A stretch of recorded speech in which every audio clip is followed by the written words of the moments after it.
سرسبز اس گلزار کے یہ پھول ہیں عطار کے، مردہ دلوں کو دے جلا، ہادی ہے طلبگار کے، طلبگار کے۔ الحمدللہ رب العالمین والصلاة والسلام علی خاتم النبیین، اما بعد فاعوذ باللہ من الشیطان الرجیم، بسم اللہ الرحمن الرحیم، الصلاة والسلام علیک یا رسول اللہ وعلی آلک واصحابک یا حبیب اللہ، الصلاة والسلام علیک یا نبی اللہ وَعَلَىٰ آلِكَ وَأَصْحَابِكَ یا نور اللہ۔ مکتبۃ المدینہ کا رسالہ ضیاء درود و سلام، پیج نمبر 2، فرمان آخری نبی صلی اللہ علیہ وسلم نمبر 8۔ جس نے مجھ پر ایک بار درود پاک پڑھا، اللہ پاک اس پر 10 رحمتیں نازل فرماتا، اور جو مجھ پر 10 مرتبہ درود پاک پڑھے، اللہ پاک اس پر 100 رحمتیں نازل فرماتا ہے، اور جو مجھ پر 100 مرتبہ درود پاک پڑھے، اللہ پاک اس کی دونوں آنکھوں کے درمیان لکھ دیتا ہے کہ یہ نفاق و جہنم کی آگ سے آزاد ہے، اور اسے بروز قیامت شہیدوں کے ساتھ رکھے گا۔ صلو علی الحبیب صلی اللہ علی محمد۔ قرآن کریم میں مومن مردوں اور عورتوں کی یہ صفت بیان کی گئی ہے کہ وہ خیر کو پھیلنے کا ذریعہ بنتے ہیں، اور منافق کی صفت شر کے پھیلنے کا ذریعہ بنتے ہیں۔ چاہتا تو ہر ایک ہے کہ میں اچھا ہوں، اچھا بنوں، اچھائیاں پھیلاؤں، خیر منے اچھائی، بھلائی، لیکن یہ کہ چاروں طرف سے وہ شیطان نے ایسا غلبہ پا لیا ہے، نفس نے اس قدر جکڑ لیا ہے کہ اچھائی کی طرف ہم جا نہیں پا رہے۔ ماحول تو ہے نہیں، نہ اچھی صحبت ہے، سوچ کبھی کبھی اچھی بنتی ہے لیکن شیطان اس کو بھی آگے پیچھے کر دیتا ہے۔ چلیے اس کا ایک سبب تو لمبی امید، یار ابھی تو بہت دن پڑے زندگی بھر کے لیے، جیسے بولتے ہیں زندگی بھر کے لیے، ہم اتنا بولتے ہیں مطلب امید کے ساتھ کہ زندگی بھر کے لیے، زندگی بھر کے لیے یہ کیا ہے؟ ہو سکتا ہے اب بھی سانس رک جائے، زندگی بھر اپنا پورا ہو جائے، ختم ہو جائے، پتہ تو نہیں ہے زندگی بھر کس کے لیے۔ ہاں سال بھر کے لیے تو یہ ایک یعنی کہ فکس ہے کہ سال بھر کے لیے ایک پیریڈ ہے، زندگی بھر کے لیے کوئی ایسا پیریڈ نہیں ہے جس کا ہمیں کوئی فگر یا کچھ معلوم ہو، ہے نا۔ تو خیر، تو زندگی پڑی ہے، زندگی پڑی ہے، اس پر ہم لوگ وہ کرتے ہیں۔ حضرت سیدنا عیسیٰ روح اللہ علی نبینا علیہ الصلوۃ والسلام نے ایک بوڑھے شخص کو دیکھا کہ وہ ہل چلا رہے تھے، تو حضرت عیسیٰ علیہ السلام نے دعا کی یا اللہ اس سے امید ختم کر دے۔ تو یہ اس نے اپنا جو بھی تھا پھاوڑا یا ہل جس سے وہ محنت کر رہا تھا، اس نے ایک طرف رکھا اور یوں لیٹ گیا سستانے کے لیے۔ پھر حضرت عیسیٰ علیہ السلام نے دعا فرمائی کہ یا اللہ اس کی امید لوٹا دے، تو پھر وہ انگڑائی لے کر بیٹھا اور اس نے اٹھایا پھاوڑا اور کام شروع کیا۔ تو آپ نے اس سے پوچھا کہ آپ کام کرتے کرتے اچانک لیٹ کیوں گئے، پھر آپ کو کیا سوچی کہ پھر آپ شروع ہو گئے؟ تو اس نے کہا کہ کام کرتے کرتے پھر مجھے یوں ہوا کہ اب میں بوڑھا ہو گیا ہوں، کیا کتنا جیوں گا میں، کیا کروں، مطلب کس کے لیے محنت کروں، چھوڑو یار میں ہی ہوں، تھوڑا لمبا ہو گیا۔ پھر میرے ذہن میں خیال آنے لگا امید تو ہے نا، امید پر دنیا قائم ہے ٹائم ہے اپنے پاس، میں نے یوں اٹھایا اور میں لگ گیا۔ تو یوں مطلب امید جو ہے نا اس نے ہم کو ایکٹیو کر رکھا ہے۔ اب اگر امید نیکیوں میں ایکٹیو کر رکھے نا، پھر بھی آدمی بولے، گناہوں میں ایکٹیو کر رکھا ہے۔ بوڑھے ہو جاتے ہیں لوگ، بعض اوقات نمازوں کی طرف نہیں آتے، شریعت پر عمل کی طرف نہیں آتے، گناہوں سے باز نہیں آتے، نیکیوں کی طرف نہیں آتے، گناہ ان کے جو جوانی میں تھے وہ بھی جاری رہتے ہیں، ایک تعداد ایسی۔ بلکہ بعض اوقات بعض صورتوں میں گناہ بڑھ جاتا ہے، جیسے جوان دل آزاری کم کرے گا، بوڑھا بازوں کا دل آزاری زیادہ کرتا ہے۔ وہ کیسے؟ جوان لوگوں کو کم جھاڑتا ہے، بوڑھا زیادہ جھاڑتا ہے، بات بات پہ اس کو غصہ آنا ہے اور لوگوں کو جھاڑنا ہے، دل آزاری تو ہے نا۔ اور ناحق دل آزاری میں جہنم کی حقداری ہے۔ اب یہ تو نہیں کہا جائے نا بوڑھا اس کو جانے دو، اب کوئی بوڑھا غصے میں آ کر کسی کو قتل کر دے، کیا قانون چھوڑ دے گا اس کو؟ بوڑھا ہے جانے دو، دو چار اور سے کبھی بھی نہیں چھوڑے گا قانون، چاہے ایک دن کا بچہ ہو چاہے 100 سال کا بوڑھا ہو، قانون تو اس کو پکڑے گا۔ جہاں جہاں مطلب ہے کہ جو گناہ ہے تو وہ گناہ ہے، نیکی ہے تو نیکی ہے۔ بوڑھے کو نیکی میں بھی تو رعایت نہیں ہے نا کہ بھائی نیکی اس نے نماز پڑھی اس کو آدھا ثواب دو، اور جوان پڑھی اس کو پورا ثواب دو، ایسا تو نہیں ہے۔ تمہارا لیے کہ ہم لوگوں کو مطلب اللہ کرے کہ ہم بھلائی پھیلنے کا ذریعہ بنے۔ اب کسی کو نماز کی دعوت دینا یہ تو بھلائی کی دعوت ہے، ہم پہلے خود پڑھنے والے بنے۔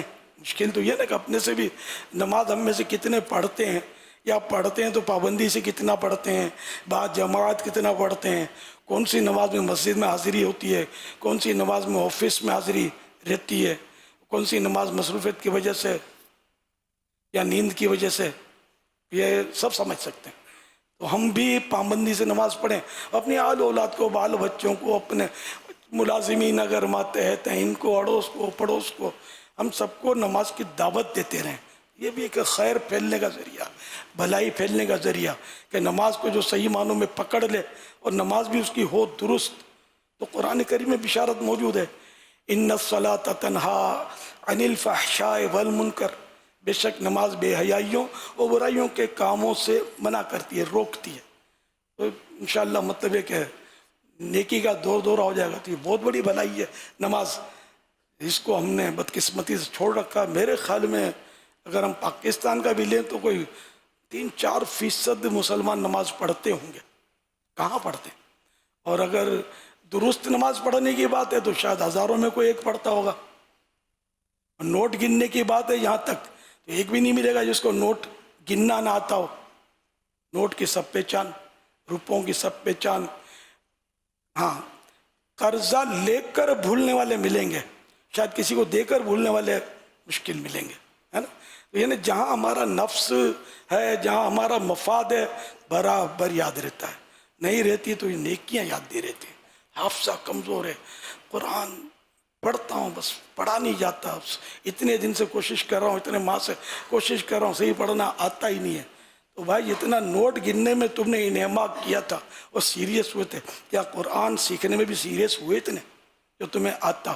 تو اصل قصور ہمارا اپنا ہے کہ ہمیں ہمارا جذبہ نہیں ہے، ہمارا رجحان نہیں ہے۔ اب آپ ایمانداری سے بتائیں کہ کسی نے FA کیا، BA کیا یا MPhil کیا یا سب ماسٹر کی ڈگری حاصل کر لی اور بڑھتے بڑھتے کوئی وزیر بن گیا، کچھ بھی بن گیا، بہت بڑا سرمایہ دار بن گیا، بہت پڑھا لکھا ہے، وہ بڑی ڈگریاں اس کو دوسرے ملکوں کی ہے، اور اگر اس کو قرآن کریم دیکھ کر بھی پڑھنا نہیں آتا ہے، مسلمان ہے نا، قرآن کریم دیکھ کر پڑھنا نہیں آتا، تو ہو سکتا ہے آپ تو بولیں گے بڑا پڑھا لکھا ہے۔ میں سوچوں گا ایسے پڑھا لکھا کیسے بنوں؟ اللہ کی کتاب تو یہ پڑھ نہیں سکتا جو مسلمان کو آنی چاہیے۔ تو اور یہ دوسری اگر یہ اس نے دوسری جو بھی تعلیمات حاصل کی دنیا کی، آیا یہ قبر میں کام آئیں گی یا قرآن کریم پڑھنا کام آئے گا؟ آپ کے ایصال ثواب کے لیے کوئی افسانوں کی کتابیں یا انگلش کی کتابیں یا سائنس کی کتابیں کھول کر لوگ نہیں بیٹھیں گے، قرآن کریم کھول کر بیٹھیں گے کہ پڑھو اس کا حصہ لے سو کرو۔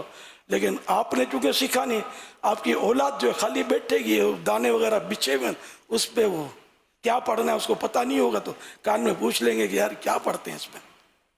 میں نے دیکھا ہے نا کہ جیسے کہ جنازہ باپ کا ہو رہا ہے، اولاد خاندان والے بعض الگ کھڑے ہوتے ہیں، یہ دیکھا ہے میں نے، نہیں آتا نماز جنازہ پڑھنا نہیں آتی۔ پڑھانا تو بہت دور کی بات ہے، وہ تو مولانا جانے، لیکن پیچھے پڑھنا کھڑے ہو کر وہ بھی نہیں آتا۔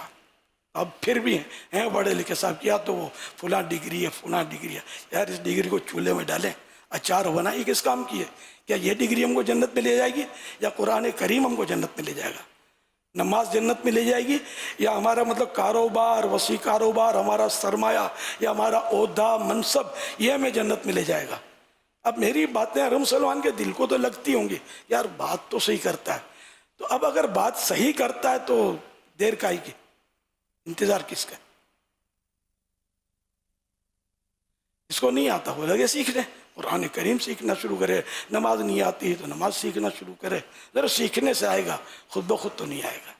اللہ کرے دل میں اتر جائے میری بات. آپ نے بھی فرمایا انتظار کس کا، تو میرا خیال ہے یہ پہلی والی بات آئے گی کہ ابھی ٹائم ہے. زندگی پڑی ہے، زندگی پڑی ہے نا. یہی پیریڈ نہیں ہے. سال پڑا ہے تو یہ سال تو پڑا ہے، ایک فکس ایک فریم ہے. زندگی یہ کوئی فریم نہیں ہے، ابھی پوری ہو جائے. بات تو صحیح ہے آپ کی، بس وہ کہ ابھی تھوڑا ٹائم پڑا ہوا ہے، بس سمیٹ لیں پھر کرتے ہیں. اس کو کیسے، یہ طول عمل جس کو آپ کہتے ہیں لمبی امیدیں، اس کا ختم کیسے کیا جائے؟ ٹائم تو ہے نہیں. اسی وقت بندہ وہ ہاتھوں ہاتھ اپنی آخرت بنانے کی اگر سوچ بنتی ہے تو فکر شروع کر دے.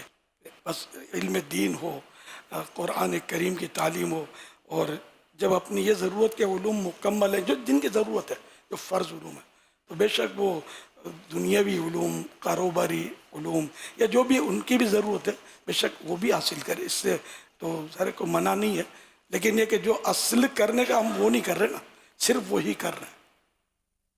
تو ایسا ہو کہ اصل جو ہے وہ بھی ہو اور وہ بھی ہو. شرمانا بھی نہیں چاہیے. میں نے تو ایک ایسے شخص کو قاعدہ پڑھتے دیکھا جو جب ٹرننگ پوائنٹ آئے، قاعدہ پڑھتے دیکھا تھا جس کی بھویں بھی سفید ہو گئی تھی.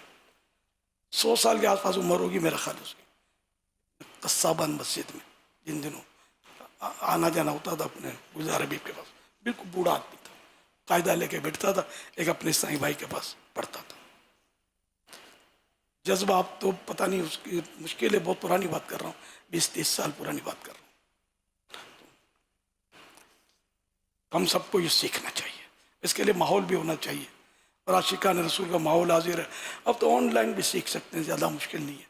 دعوت اسلامی کی آن لائن سروسز کافی ہیں جن میں قرآن کریم بھی سکھایا جاتا ہے، عالم کورس بھی کروایا جاتا ہے، اور بھی بہت سارے کورسز کروائے جاتے ہیں.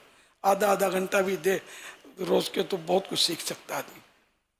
کرنا چاہیں تو مواقع ہزار، نہ کرنا چاہیں تو بہانے ہزار. ہم کتنے ہی بہانے کر لیں ہم بچ نہیں سکتے.